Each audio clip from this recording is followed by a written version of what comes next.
upon the recommendation of the President of the University, today confers upon His Excellency Dato Seri Anwar Ibrahim, Prime Minister of Malaysia, the degree of Doctor of Laws honoris causa.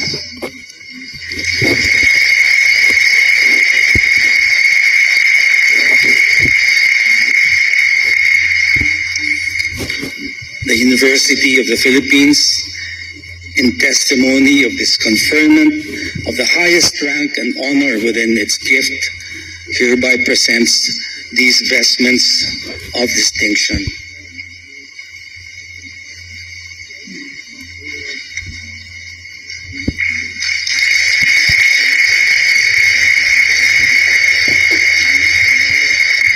And this diploma on the second day of March in the year 2023.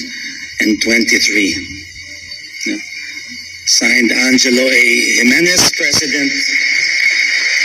Attested, Roberto M.J. Lara.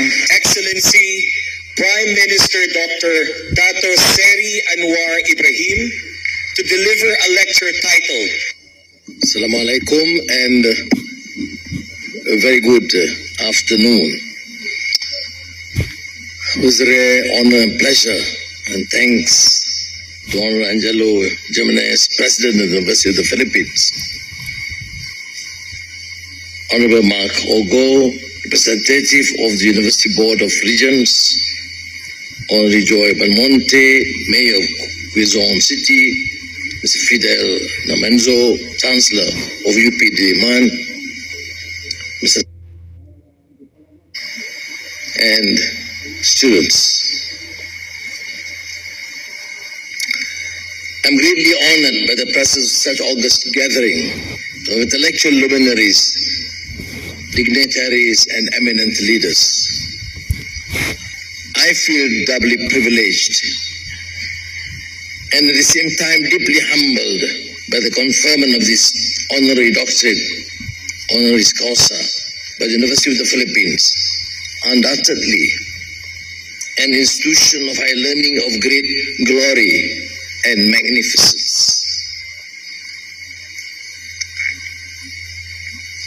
I didn't graduate from the university, but I did benefit immensely from some of the learned professors, including Cesar de Mahul, and student leaders during those turbulent periods. I was thinking it must be maybe a secret, but then this president have chosen to expose this. Those days I was monitored by the intelligence from the Philippines and intelligence from Malaysia. Now I brought with me the Minister of Intelligence. So let me just say maraming salamat mula sa kaibuturan ng aking puso.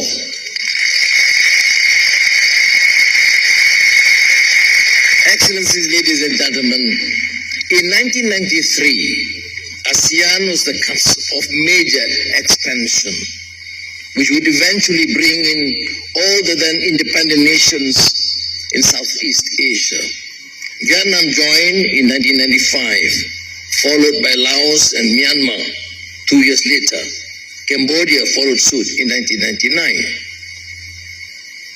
Now, ASEAN, of course, have changed dramatically in 30 years, which has led to great achievements and opportunities, even as we face headlong our trials and tribulations.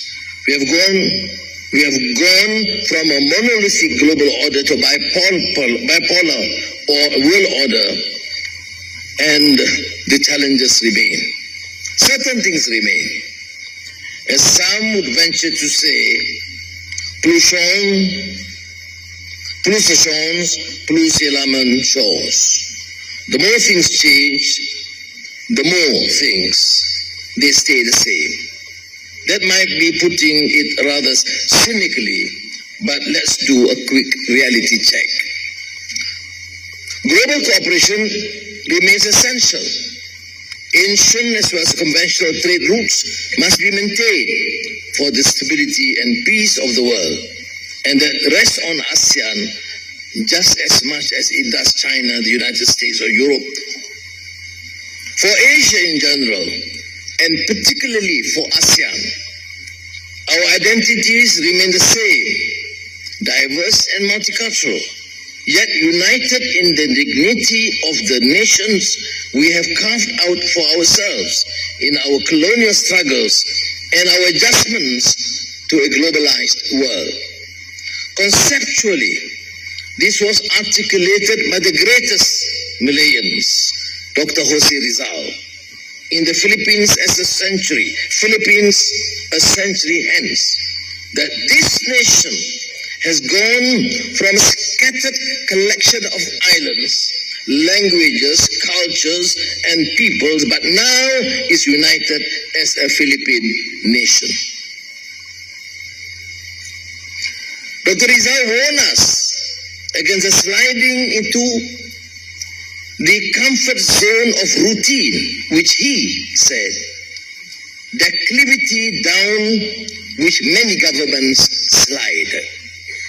Indeed, as we extrapolate this in the context of ASEAN, we make the case that routine has led to a certain extent to the erosion of our bonds as individual states, which must be united in the common cause of peace and stability. Even worse, routine has allowed the world to fall behind our future potential.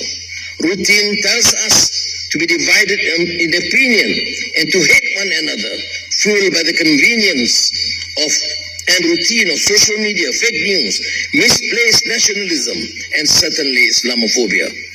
I'm reminded again of one masterpiece, the earlier works of Rizal, The Indolence of the Filipinos, a compelling case against a colonial mindset that weakens the soul of the Filipinos, believing in the incessant propaganda of the colonial masters that we are incompetent, lazy, and unable to face the challenge of the present.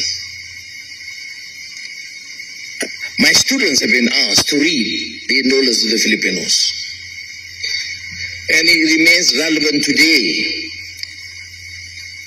in the period where ignorance, contempt, prejudice, racial prejudice, fascism is abound.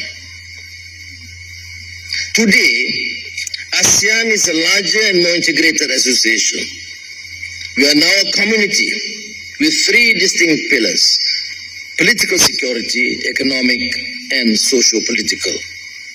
The ASEAN community, its focus and scope, is in itself a significant achievement. Yet, while being more integrated, it is an organization that has retained its plurality and sovereignty. The doctrine of ASEAN centrality is supposedly cast in stone.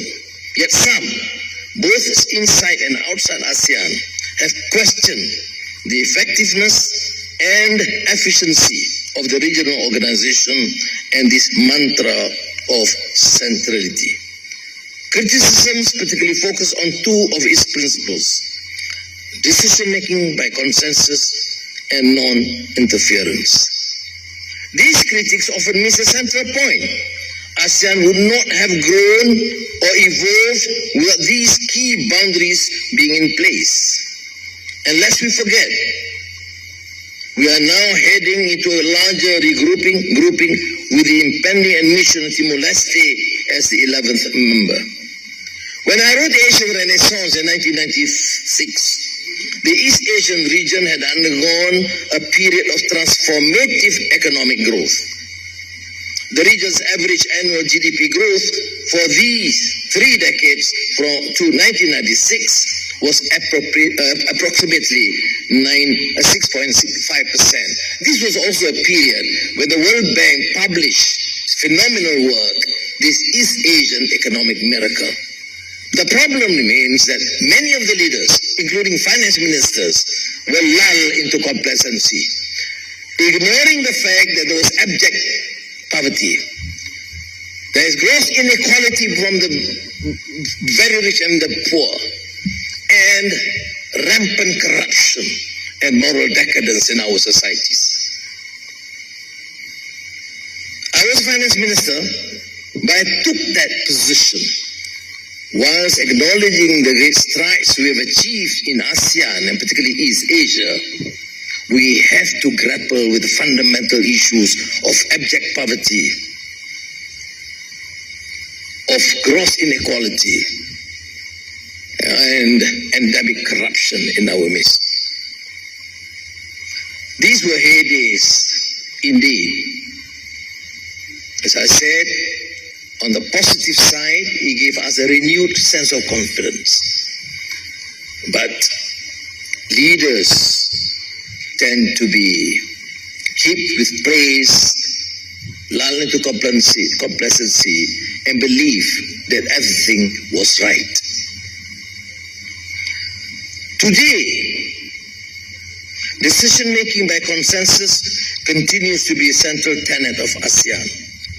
This does not mean, however, that ASEAN should remain silent over developments in member states that affect the wider region, or particularly egregious violations of the ASEAN Charter by its own members.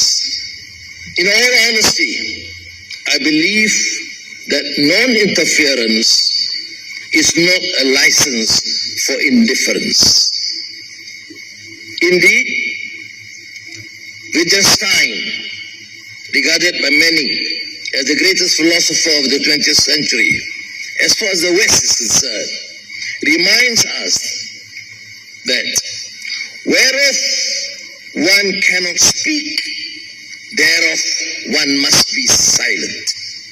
But that's because words have power greater than the destructive and hateful actions of a few. Yet, if left unwritten and unread, then we are all in a lot of trouble. Hence, when I mentioned in Bangkok recently about the need to temporarily carve out Myanmar on account of the blatant human rights violations, it was said in the larger context of the imperative to stay true to one of the key ideals of ASEAN, which is nothing less than to stand for the cause of justice and the rule of law.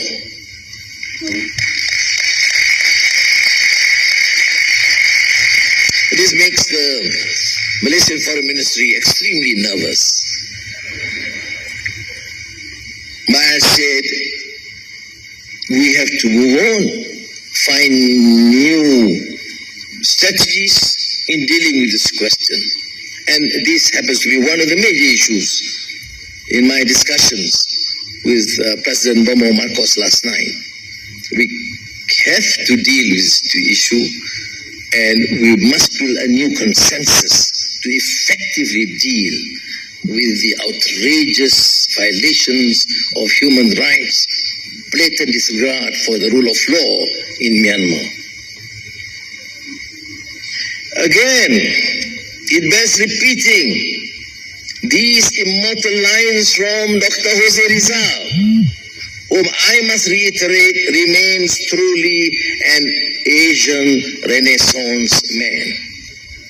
That justice is the foremost virtue of the civilizing races.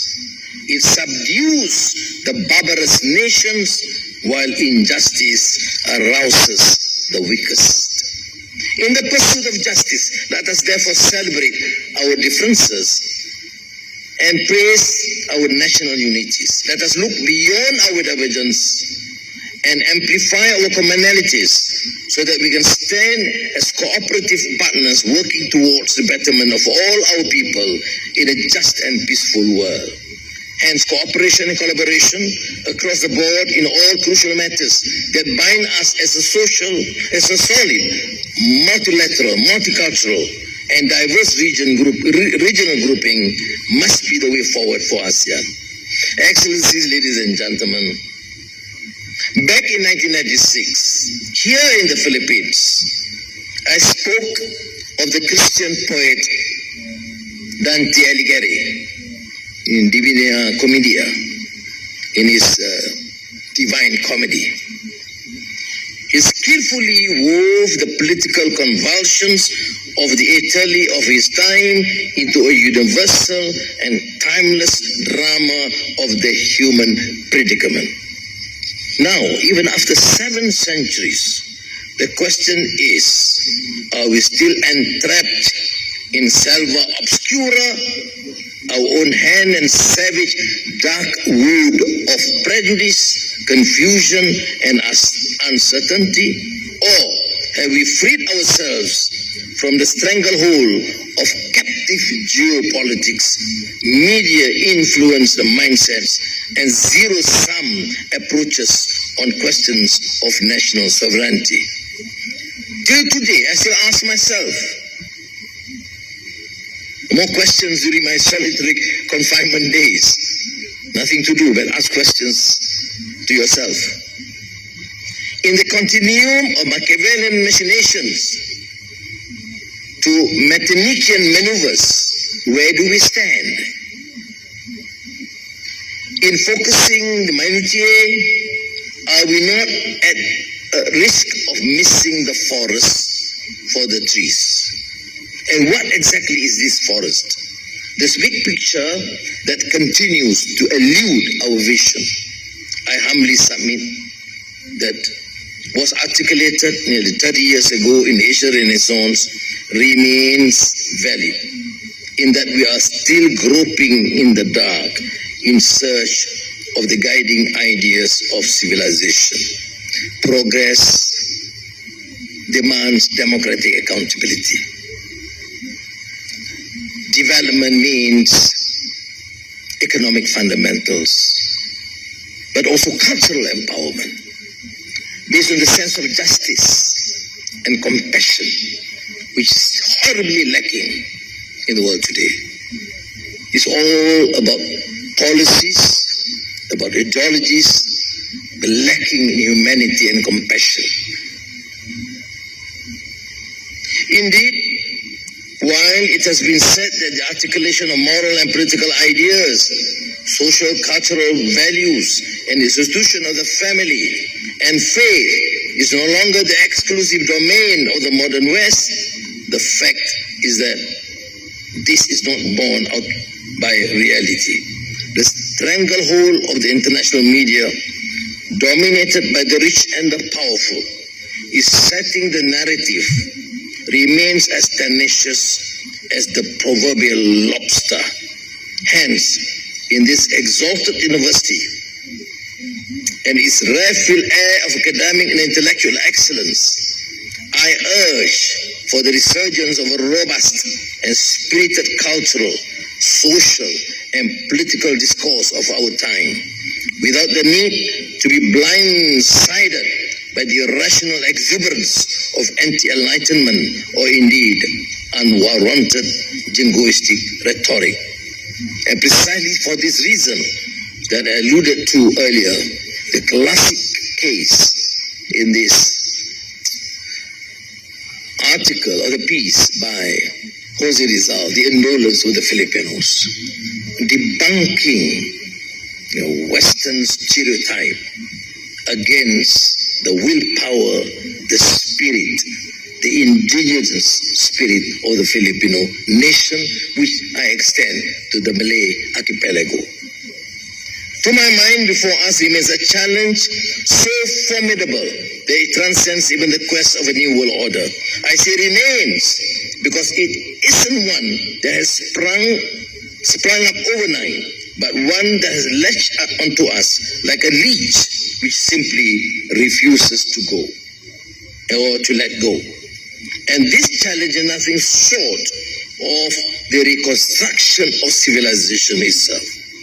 In facing this, we need to go beyond economic prosperity and political vitality to deep dive into the very foundations of humanitarian and civilizational ideals such as justice, compassion, and moral rigor or uprightness. Without these firm foundations, no political order in the global context can remain for so long. It is true that the Asian economy, as led by the phenomenal leapfrogging of China on the top in terms of growth ranking, continues to gain attention. And ASEAN, not merely being within the region in geographical terms, it is also strategically linked within the framework of a rule-based multilateral trading system that is now bolstered by the world's largest FTA, namely RCEP. Nonetheless, economic growth, no matter how robust, and the accumulation of wealth, no matter how vigorous, should never be attained on the sacrificial altar of justice, compassion, and moral uprightness.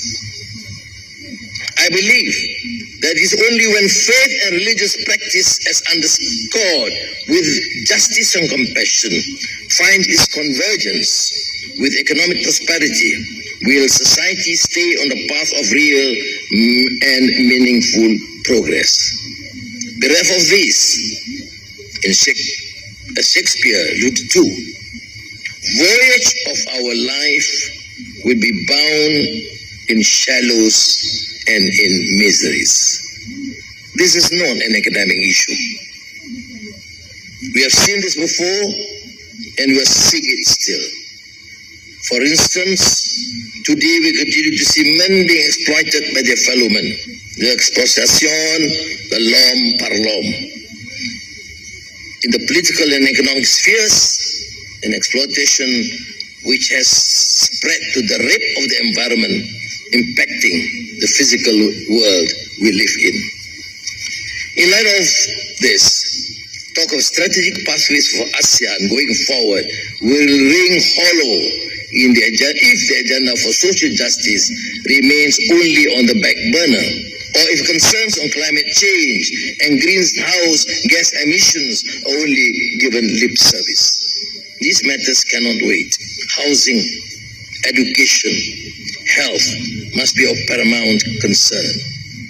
As in the last 3 months since assuming office as Prime Minister, I have placed poverty eradication, reduction of cost of living, food security, as well as health and education as overriding concerns. And within the larger context of ASEAN, I believe these concerns are no less important, and if we pool our efforts in dealing with these recurrent challenges, then that will take us to economic sustainability and greater ASEAN cohesiveness. President, thanks for being attentive enough to listen to this lecture. It's not always that deans and professors listen to lectures. Thank you. In closing, let me congratulate the Philippines and the Filipino people for the courage of their convictions in the cause of democracy. And this university in particular, because this was bastion, exemplified by the president, outstanding student leader of the past, bastion for academic excellence, for societal reform, clamoring for democratic reforms and democratic accountability. You have demonstrated beyond the shadow of doubt you are able to confront arrogant powers and show to us in ASEAN and beyond that defeat in times of trouble is not an option. You have shown that democracy is not a mere slogan to be bandied about only in times of elections, and that rightfully used, democracy does empower the people to determine their future for the better. In this regard, we too in Malaysia have recently undergone that same process where democracy has enabled us to take on the responsibility and trust leading our people. Like the Philippines, I share with you that we have no track with religious intolerance, injustice, greed, and exploitation. On the contrary, like you too, good governance and democratic accountability will form the pillars of my administration that is underscored by the principles formulated as a philosophy of nationhood known as Madani Malaysia. In ASEAN, while we have arisen from the shackles of colonial masters, we must remain ever vigilant against our own homegrown masters. And this warrants a revisiting and review of our ethics and values. Let us not be fettered by the fear of failure. Instead, let us continue to build upon our community on the firm foundations of humane economy, compassion, justice, inclusiveness, and shared prosperity. Maraming salamat po.